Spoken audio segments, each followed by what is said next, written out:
you're going to need some small tools when you're working on your layout. You're going to need something. You're going to need a way to cut your wire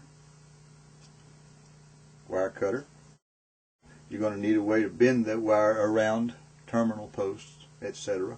So, little set of needle nose. And get you a good wire stripper. For years I worked with cheap little wire strippers. Believe me, pay a little extra and get you a good set. It makes just stripping the ends of the wires, particularly if you do a lot of wiring, it's much more of a joy to work with that than trying to rip the plastic off rather than cut it smoothly and then move it right off. Another thing that you're going to find important if you're actually soldering the track together like I do is a set of needle files. When you solder the joints together, you can then flatten the top. It's going to make just a little mound of solder there, unless you're really, really good with the soldering gun, but most of us aren't that good with it. So, little set of needle nose pliers, take a flat file, run it right over the top of that. You'll be surprised how easy that sands off. And if you get any solder on the inner rail, you're going to have to work that back flat, or your cars are going to have trouble when they go past that. The outside's not so critical because your wheels don't touch the outside of the track, but the inside is critical. You'll need something to fine-tune that. I'm in the process of building an N-scale set layout right now, and I've had to do a good bit of fine-tuning, especially around the switches, which move the train from one track to the other. A little set of wrenches. You just never know when you're going to need to bolt some stuff together, and usually when we're dealing with this, we're dealing with very small parts, so a little small set of wrenches. And another thing, you'll need your set of small, I guess they call them jeweler screwdrivers, but I got this set, I think I got it at Radio Shack. It's a neat little deal here. This, when it touches your hand, you can turn this while holding it back here. It's a neat little feature, but it has little tiny Phillips screwdrivers. It has various kinds of drivers. Your electrical screwdriver blades, several Phillips, and several of your star pattern. But it's a neat little set. You will need some small screwdrivers if you're going to be working on trains and stuff like that. Now, as I was saying about working on track, you're going to need a soldering iron. I prefer the smaller ones like this. I have seen people work with those kind that have the trigger and the big old end and all that kind of stuff. And I guess if you were soldering the larger track, you might have to have that to transfer enough heat. But for N-scale, you're going to be heating that track so much you're going to melt the plastic rails and all that kind of stuff. And you do have to be careful with that. Even with this one, it'll heat it enough to melt the rails, so you have to be careful with that. But you want to use a solder that's about a 60-40 mix between tin and lead, and it needs to be a rosin core solder, and because that transfers electricity quite well, and it melts rather quickly. It doesn't require the kind of heat that a plumber's solder would require. This is a great little tool. It's called a third hand, and you can put two parts together. You can clip. It's got clips. You can clip the parts together where it'll hold until you can get the soldering thing on here. It actually has a little magnifying glass on it. I've never had to use that because I've got other magnifying ways to magnify, but it's there if you need it. There again, $5 or $6, $7, something like that. But it's a great little tool to have if you're going to be soldering things, particularly on your workbench. Now, once again, if you're going to be working with the track and stuff, you're going to be working with electricity, you need to learn a little bit about DC and how DC works and AC works on the electrical part. Most of your transformers are going to come, and they supply both kinds. The DC will go to your track, and the AC will go to various accessories. Your switches that switch you from one rail from one side of the track to the other are powered by AC, or at least the ones that I use are.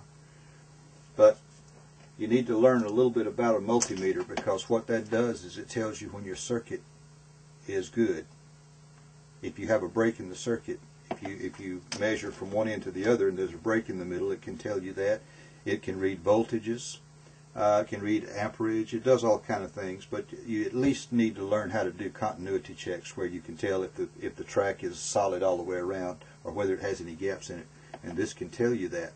But it would go beyond what I can explain to you right now to tell you how to. Maybe I'll do a video on multimeter, because that's a video all of its own, but you need one of these and you need to learn how to use it because it can help you find a lot of your problems with your track and stuff. My brother is an artist. He was an art teacher for many years, and he gave me this little jeweler. He makes jewelry as well. He gave me this little jeweler's anvil. I have found so many uses for this. Even comes with a cute little hammer, and I wish I had them in my store, but I don't. There again, I don't know where to get the supply on them. Maybe one day I can figure it out. But you'll use this if you do a lot of model building. The neatest thing that I found was being able to cut the pieces from the sprue. There's a tool that you can get called a sprue cutter, and you can cut these little pieces away from the sprue, and it cuts them pretty clean. But I came up with a much better way of doing this, so I've misplaced my sprue cutter because I don't use it anymore. But if you will take an X-Acto knife and this little anvil, because of the way that it is shaped, if I tried to cut this on this glass, as you can see, I can't get to the glass. No matter how I do this, this sprue messes me up. I can't get a flat surface to cut on. But if I take this, all I got to do is move it until I find right here. See, I'm already, I know it's probably hard to see this on the videos, particularly on YouTube because it's going to be so small. But trust me on this, I am perfectly flat on this anvil. And when I take this knife and I do this edge and that little thing pops off of there, that is clean as a whistle right where I cut that. I mean, no sprue cutter is going to ever cut it that clean. So if you can find you one of these, that's just a great little tool. I'd like to thank my brother for that idea. I would never have gotten one of those, or would never have even thought about it, but he's amazing with knowing how to use tools and having such a knowledge of different kinds of tools. He's helped me a lot along the way in finding different things to work with. But anyway, this is great for cutting your stuff, your parts off of the sprues. I don't know how many of you are interested in building things from scratch, but I kept looking at trestles, and the ones that you get that are pre-made, the plastic ones, they're okay, they work, you know, they'll get the train up off the floor, so to speak, but they never look very good to me. And in another video, I haven't made it yet, but I'm in the process of putting it together. I'm going to show you how I'm making some wooden trestles. And this little miter box, miniature miter box, is great for cutting the pieces. I cut some 3/8 square pieces of wood down in my shop. You can buy it already cut, but it's so smooth it doesn't have the roughness that I was looking for, and it just turned out perfect. My saw left just enough rough on there that it's a little more authentic. But anyway, it's real easy to take this. You have to get to the edge of your surface, and it catches on little flange right there, and you can hold it sturdy, or you can use clamps. I use clamps a lot, and you can find your angles, proper angles to cut your little pieces. But there again, it would be too much. This video was not designed to show you how to make a trestle. I'm just showing you another tool to use. But if you like to scratch build, this little miniature miter box is a great tool to have. Once again, because of the 10-minute limitation on YouTube videos, this will end part 2. Come visit us at papatrains.com and look on my channel for part 3.